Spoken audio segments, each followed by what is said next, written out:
Welcome back guys, welcome back to my channel দাসবাড়ির দাস্তান। বড়দিনের শুভেচ্ছা ও ভালোবাসা সবার জন্য রইল।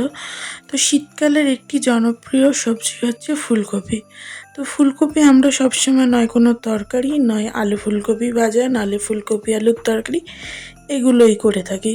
তো এগুলো খেতে খেতে আমাদের একঘেয়ে লাগে। তো আমি আজকে একটা নতুন ফুলকপি রেসিপি নিয়ে এসেছি, যেটা 8 থেকে 80 সবাই ভালো খাবে। তো চলো দেখে নিই এই সুন্দর টেস্টি ফুলকপিটা বানাতে আমার কি লেগেছে আর কেমন করেই বা বানিয়েছি। তো চলো দেখা যাক। তো প্রথমেই আমি ফুলকপিগুলো একটু বড় বড় করে কেটে নেব, ছোট ছোট করে কাটলে গলে যাবে। এবং ফোড়নের জন্য লাগবে হচ্ছে গোটা সাদা জিরে, গোটা গরম মশলা, তার সাথে 2টো তেজপাতা, আর লাগবে 2টো শুকনো লঙ্কা। এবার নিয়ে নেবো হচ্ছে কুচানো টমেটো, আর নেবো হচ্ছে আদা বাটা। এই রান্নাটা পুরোটাই নিরামিষ, কোনো রসুন যাবে না। তার সাথে লাগবে হচ্ছে নারকেল কোড়া, আর লাগবে হচ্ছে সামান্য ফ্যাটানো টক দই। এবার মশলার জন্য লাগবে হচ্ছে লঙ্কার গুঁড়ো, ধনে গুঁড়ো আর জিরে গুঁড়ো। এই রান্নায় কোনো হলুদ যাবে না, আর জিরে গুঁড়ো ধনে গুঁড়োর তুলনায় একটু কম যাবে। তার সাথে লাগবে হচ্ছে স্বাদ মতো নুন, আর লাগবে চিনি। চিনি অনেকটাই লাগবে, কারণ এটা একটু মিষ্টি মিষ্টি হবে। আর লাগবে হচ্ছে আমার ঘি। আর এটার জন্য একটা পেস্ট বানাতে হবে, তার জন্য লাগবে আমন্ড বাদাম, কাজু বাদাম, চালমগজ, আর লাগবে পোস্ত। এবার এই চালমগজ, বাদাম, পোস্ত আর নারকেল দিয়ে আমি একটা সুন্দর পেস্ট বানিয়ে নেব।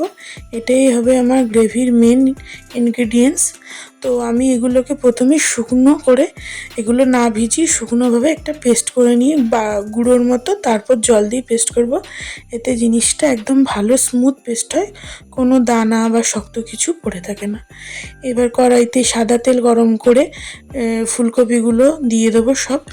এই রান্নাটা পুরোটাই সাদা তেলে হবে, এর মধ্যে কোনো সর্ষের তেল, হলুদ যাবে না। তো ফুলকপিগুলো ভাজার সময় আমি একটু করে করে নুন দিয়ে ভালো করে লাল লাল করে ভেজে নেবো। এমনভাবে ভাজবো যাতে 50% ফুলকপি সিদ্ধ হয়ে যায়। ফুলকপি তুলে প্রথমে ওই তেলের মধ্যেই তেজপাতা, শুকনো লঙ্কা, জিরে আর গোটা গরম মশলা ফোড়ন দিয়ে দেবো। তারপর দেবো হচ্ছে 2টো পাকা টমেটো। ভালো করে ভাজতে হবে যাতে টমেটোগুলো ভালো করে মজে যায়। তো টমেটোগুলো মজে গেলে আমি দিয়ে দেবো এখানে 2 চামচ আদা বাটা। আদা বাটাটা দিয়েও ভালো করে নাড়াতে হবে যাতে আদার কাঁচা গন্ধটা চলে যায়। তো আদা বাটাও ভালো করে ভাজা হয়ে গেলে আমি আমার গুঁড়ো মশলাগুলো দিয়ে দেবো। এখানে গুঁড়ো মশলাটা দিয়ে ভালো করে কষতে হবে যাতে মশলাটা ধরে না যায় বা পুড়ে না যায়। ভালো করে কষিয়ে তার মধ্যে আমি স্বাদ মতো নুন আর স্বাদ মতো মিষ্টি দিয়ে দেবো।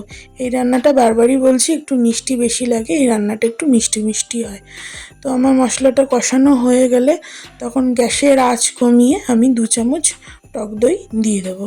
গ্যাসের আঁচ বাড়িয়ে টক দই দিলে টক দইটা ফেটে যাবে আর গ্রেভিটা ক্রিমি ভাবটা আসবে না।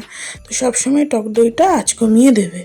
তো আমার টক দই দিয়ে কষানো হয়ে গেলে আমি আমার বাদাম, নারকেল আর পোস্ত চালমগজের পেস্টটা দেবো। দিয়ে এটাকে দিয়ে ভালো করে আস্তে আস্তে কষাতে হবে যাতে এটার মধ্যে একটা ক্রিমি ভাব চলে আসে, কোনো দানা বা গুটলি পেকে না থাকে।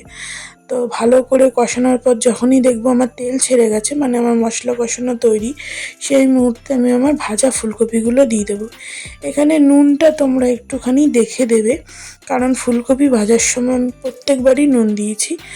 এবং এতে যদি তোমরা বেশি নুন দাও মশলা কষানোর সময়, তাহলে কিন্তু নুন কাটা হয়ে যাবে। তো ভালো করে হালকা হাতে নাড়তে হবে, নাহলে ফুলকপিগুলো ভেঙে যাবে। তো এই মুহূর্তে আমি দিয়ে দেবো হচ্ছে 1 বাটি দুধ। এই রান্নায় কোনো জল যাবে না, এই রান্নাটা পুরোটাই দুধে হবে। তো দেখে নিলে 1 বাটি দুধ দিয়ে ভালো করে আস্তে আস্তে নাড়তে হবে যাতে তলায় না লেগে যায়।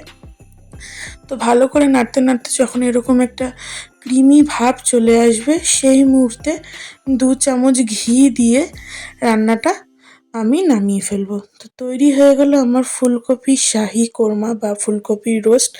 এটা তোমরা সাদা ভাতের বদলে যদি রুটি, পরোটা, নান বা লুচি এগুলো দিয়ে খাও তাহলে খুবই ভালো লাগবে, কারণ এটা রুটি দিয়ে খাওয়ার জন্য একদমই পারফেক্ট। তো ফুলকপি আনলে এইভাবে রেসিপি করো, আর রেসিপিটা ভালো লাগলে অবশ্যই আমাকে জানাবে। আর লাইক, সাবস্ক্রাইব আর শেয়ার করতে কিন্তু একদমই ভুলবে না।